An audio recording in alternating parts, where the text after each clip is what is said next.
کہ وہ چھوٹے چھوٹے کرائم سے بڑے کرائم کی طرف ان کا رجحان ہو جاتا ہے. لہٰذا آپ نے اپنی چیزوں کی حفاظت کرنی ہے, خیال رکھنا ہے, نہیں تو ادروائز ڈی جنریشن ایک پروسیس کی طرح شروع ہو جاتی ہے. اب یہ جو واقعہ ہے, یہ ایک پولیس آفیسر ولیم بریٹن جو اس زمانے میں ابھی ایک نوجوان پولیس آفیسر ہے, تو وہ بھی اس میگزین کو پڑھتا ہے اور یہ بروکن ونڈو تھیوری سے بڑا متاثر ہوتا ہے اور اس کے ذہن میں یہ رہ جاتا ہے. وہ اپنی کتاب میں کسی جگہ پہ یا لیکچرز میں کہتا ہے کہ میں نے جب یہ واقعہ پڑھا تو میں نے سوچا کہ اگر میں کسی وقت پولیس چیف بن گیا تو میں اس بروکن ونڈو تھیوری کو ضرور امپلیمنٹ کروں گا بروکن ونڈو پولیسنگ کی شکل میں. تو بہرحال یہ بات آئی گئی ہوگی. پھر یہ 1991 کی بات ہے. پہلا واقعہ میں آپ کو بتا رہا ہوں 1969 کا. پھر جو تھیری جو ہے بروکن ونڈو بنتی ہے وہ 1973 میں بنتی ہے. اور اب 1991 میں یا 93 میں جو نیو یارک کا میئر ہے روڈی جولیانی, وہ الیکشن جیتا ہے.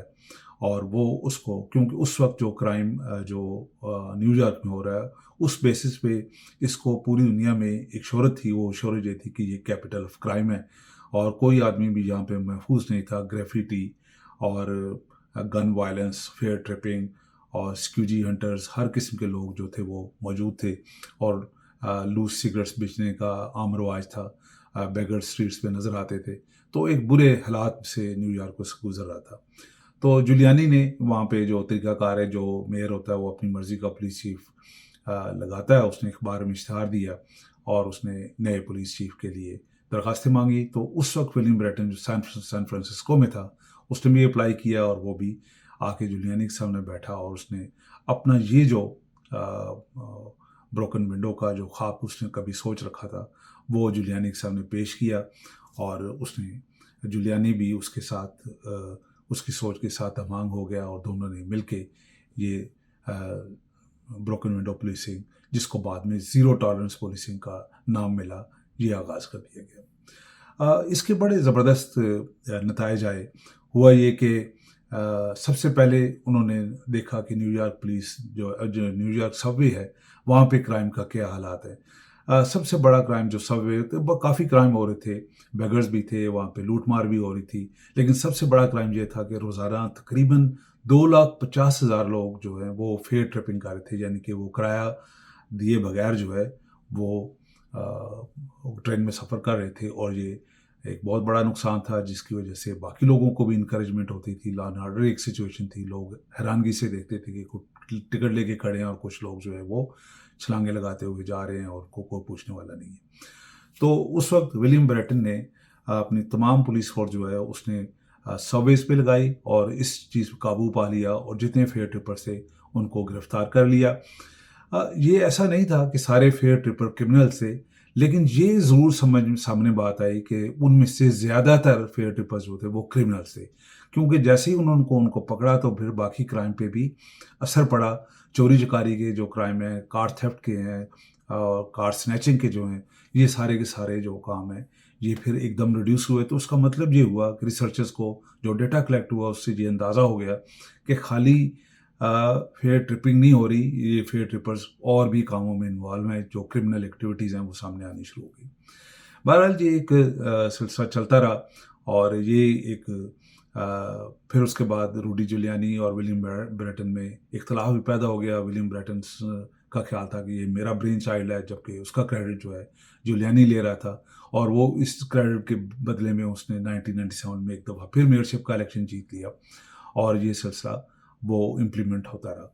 اس کے اوپر اس زمانے میں جہاں پہ یہ دیکھا گیا کہ نیو یارک میں 70% تک کرائم ریٹ جو نیچے آیا ہے, تو ساتھ میں اس کے اوپر کرٹیسزم بھی شروع ہو گیا کہ جب بھی کسی چیز کی زیادتی ہوتی ہے وہ اس کا ڈاؤن فال بھی ہوتا ہے.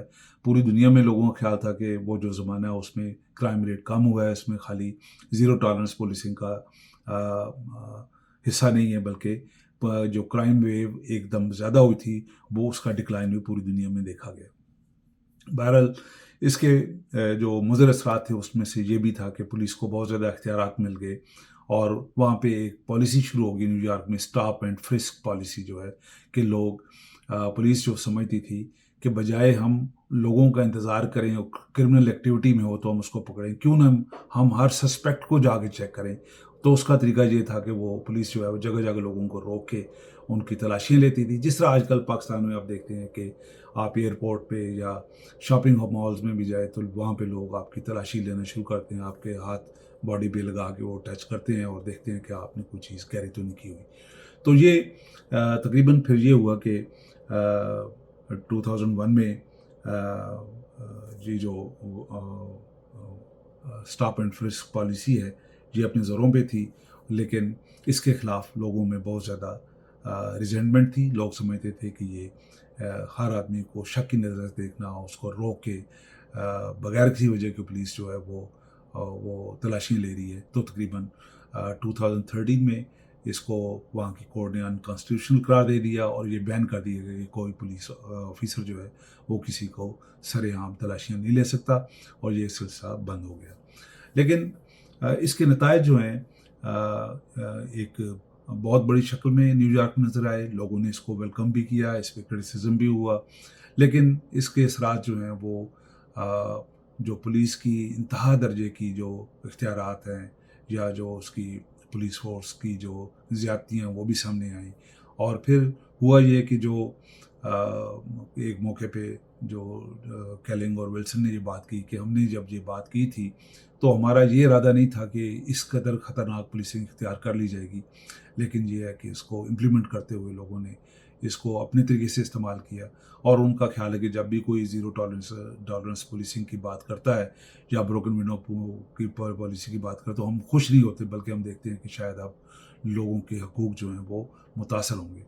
بہرحال یہ ایک کامیاب پولیس اسٹریٹجی رہی نیو یارک میں، اور لوگ اس کو ابھی بھی یاد کرتے ہیں. اور اسپیشلی جو تھرڈ ورلڈ کنٹریز ہیں وہاں پہ ابھی بھی جو پولیس آفیسر ہیں اس ماڈل کو کاپی کرتے ہیں، اور ان کی خواہش ہے کہ ان کو مزید اختیارات ملیں تاکہ وہ بجائے یہ کہ سسپیکٹ کا انتظار کریں یا کسی کو جرم کا انتظار کرتے ہوئے اس کو گرفتار کیا جائے، کیوں نہیں اس کو پہلے ہی جا کے جب وہ ان پہ شک ہو تو ان کو روک لیا جائے اور چیک کر لیا جائے.